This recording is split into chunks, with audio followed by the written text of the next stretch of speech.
முன்புறத்திலும் பின்புறத்திலும் அடித்து வானவர்கள் உயிரை கைப்பற்றுவார்கள்.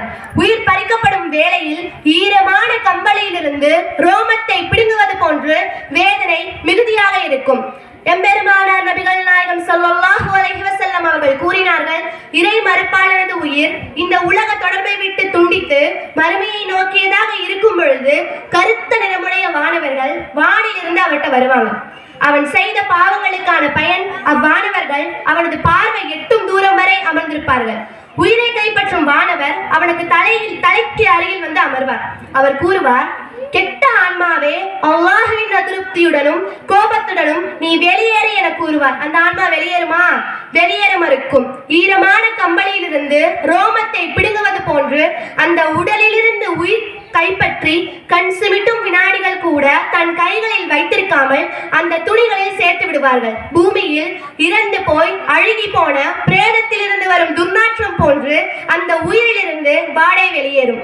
உயிரை சுமந்தவர்களாக வானத்தை நோக்கி செல்வார்கள். முதலாவது வானத்திலே வானத்தின் வாசல்களை திறக்க கேட்பார்கள். அதற்கு அங்குள்ள வானவர்கள், இந்த கெட்ட ஆன்மா யாருடையது என கேட்பார்கள். அதற்கு அவர்கள், இந்த அற்பமான உலகில் அவன் அழைக்கப்பட்டு கொண்டிருந்த பெயரை கூறிவிட்டு இன்னாருடைய மகன் இன்னார்தான் என கூறுவார்கள். இறுதியாக வானத்தின் வாசல்கள் அவனுக்கு திறக்கப்படாது.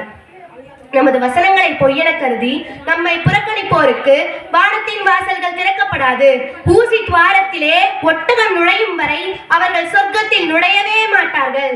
இவ்வாறே குற்றவாளிகளை தண்டிப்போம் என அல்லாஹ் கூறுறான். ஊசி துவாரத்துல ஒட்டகம் நுழைய முடியுமா? ஒட்டகத்தோட ஒரு முடிதான் நுழைவது சாத்தியமா? இறுதியாக இவனது கணக்கை சிஜ்ஜீனிலே பதிவு செய்யுங்கள் என சங்கையும் பகதோமிக்க அல்லாஹ் அப்போது கூறுவான். கணக்கை பதிவு செய்துவிட்டு வானவர்கள் மன்னரை விசாரணைக்காக வருவாங்க. கப்ரி விசாரணை என்றதும் பெரும்பாலான மக்களின் மனநிலை என்னவாக இருக்கிறது? அப்படி என்னதான் விசாரிக்க போறாங்க? உன் இறைவன் யாருன்னு கேட்பாங்க, உன் அபியார் தானே கேட்பாங்க. நான்லாம் ஈஸியா பதில் சொல்லி சமாளிச்சிடுவேன் என அலட்சியமாக எண்ணுகிறோம். ஆனால் ஒரு அடியாரின் உடல் சவக்குழியில் அடக்கம் செய்துவிட்டு அவர்கள் தோழர்கள் திரும்பும் போது அவர்களின் சப்பலின் ஓசையை மையச் செவியேற்கும்.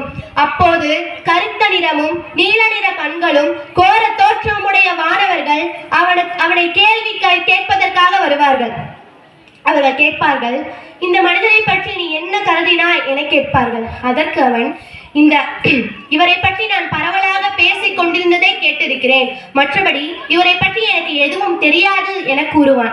அவர்கள், இப்படித்தான் இந்த உலகத்திலும் நீ கூறிக்கொண்டிருந்தாய் என்பதை நாங்கள் அறிவோம் என கூறிவிட்டு மன்னரையை நோக்கி இவனை நெருக்குவாயாக என கூறுவார்கள். அவனது விலா எலும்புகள் நொறுங்கும் அளவிற்கு மன்னரை அவனை நெருக்க ஆரம்பிக்கும். கெட்ட மனிதன் நடுக்கத்துடனும் திடுக்கத்துடனும் மன்னரையில் உட்கார வைக்கப்பட்டிருப்பான். அவனிடத்தில் எந்த கொள்கையில் நீ இருந்தாய் என கேட்பார்கள். அதற்கு அவனோ எனக்கு தெரியாது என கூறுவான். நீ யாக எதையும் அறிந்ததும் இல்லை, ஓதி விலகியதும் இல்லை என்று கூறிவிட்டு பிறகு இரும்பாலான சுத்தியில் அவனது இரு காதுகளுக்கும் இடையே பிடரியில் ஒரு அடி கொடுக்கப்படும். அப்போது மனித ஜின்கள் மற்ற அனைத்துமே செவியேற்கும் அளவிற்கு அவன் அலறுவான். நபிகள் நாயகம் ஸல்லல்லாஹு அலைஹி வஸல்லம் அவர்கள் கூறினார்கள், இவனுக்கு நெருப்பாலான ஆடையை அணிய கொடுங்கள், நரகத்தின் விரிப்பை விரியுங்கள், நரகத்தின் வாசலை இவனை நோக்கி திறந்து விடுங்கள் என வானிலிருந்து அப்போது ஒருவர் கூறுவார். நரகத்தின் சுடும் ஜுவாலையும் அவனிடத்தில் வந்து கொண்டிருக்கும். அவனது விலா எலும்புகள் ஒன்றோடொன்று பிணைத்துக் கொள்ளும் அளவிற்கு மன்னரை அவனை நெருக்கவும் செய்யும். இறுதியாக மன்னரை அவனை நெருக்கவும் செய்யும். பிறகு கண் பார்வையற்ற வாய் பேச முடியாத ஒருவர் அவனை வேதனை செய்வதற்காக நியமிக்கப்படுவார். அவர்கிட்ட ஒரு சுத்தியல் இருக்குமா, அதை வச்சு அவரை அடிச்சாருன்னா மலையே தூள் தூள் ஆகிவிடும். அதை வச்சு அவனை ஒரு அடி அடிப்பார், அவனோ மண்ணாகி விடுவான், மீண்டும் உயிர் கொடுக்கப்படுவான். இப்படியாக வேதனை தொடர்ச்சியாக நடந்து கொண்டே இருக்கும்.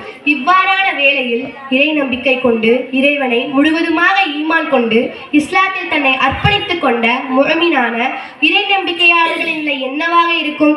இறை நம்பிக்கையாளரான ஒரு அடியார் இந்த உலக தொடர்பை விட்டு துண்டித்து மறுமையை நோக்கியவராக இருக்கும் பொழுது சூரிய ஒளி கொப்பான பிரகாசமான முகத்துடன் சில வானவர்கள் வானிலிருந்து அவரை நோக்கி வருவார்கள். அவர்கள் சொர்க்க துணிகளான சுந்தஸ் இஸ்தப்ரக் ஆகியவற்றை சுமந்தவர்களாக அவரது பார்வை எட்டும் தூரம் வரை அமர்ந்திருப்பார்கள். உயிரை கைப்பற்றும் வானவர் அவரது தலைக்கு அருகில் வந்து அமர்வார். அவர் கூறுவார், நல்ல ஆன்மாவே, இந்த உடலிலிருந்து நீ வெளியேறி அல்லாஹ்வின் பொருத்தத்தை நோக்கியும் அல்லாஹ்வின் மன்னிப்பை நோக்கியும் செல் என கூறுவார். தோல் பையினொன்றில் நீர் வழிந்தோடுவது போன்று அந்த உடலில் இருந்து அந்த ஆன்மா வெளியேறும். உடனே அருகிலுள்ள வானவர் சொர்க்க துணிகளும் நறுமணத்திலும் அந்த உயிரை சுமந்தவர்களாக வானத்தை நோக்கி செல்வார்கள். வானத்தின் வாசலை திறக்க கேட்பார்கள். அங்குள்ள வானவர்களும் வானத்தின் வாசல்களை திறந்து அந்த ஆன்மாவை வரவேற்பார்கள்.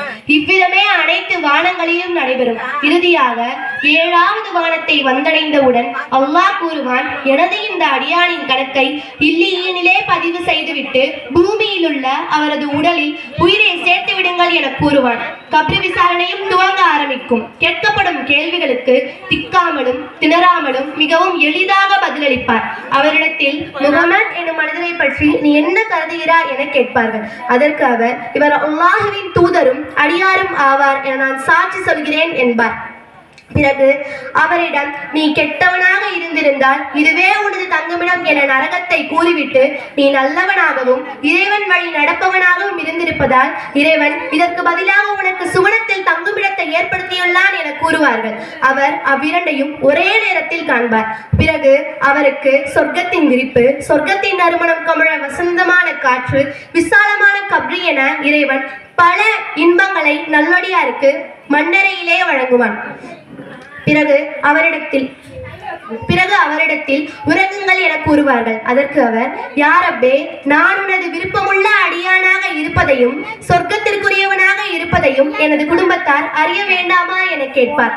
அதற்கு அவரிடத்தில், இந்த இடத்திலிருந்து உன்னை உனது இறைவன் எழுப்பும் வரை கப்ரே உனது தங்குமிடம். புது மாப்பிள்ளை போன்று அல்லது புது பெண் போன்று உறங்குங்கள் என உனக்கு பிரியமானவர்களை தவிர உங்களை யாரும் எழுப்ப முடியாது என்று கூறுவர். அவர் ஆழ்ந்த உறக்கத்தில் இருக்கும் போதே அவரது தங்குமிடமான சொர்க்கம் அவருக்கு காலையிலும் மாலையிலும் எடுத்து காட்டப்படும். அவர் நரகவாசியாக இருந்திருந்தால் அவரது தங்குமிடமான நரகம் அவருக்கு காலையிலும் மாலையிலும்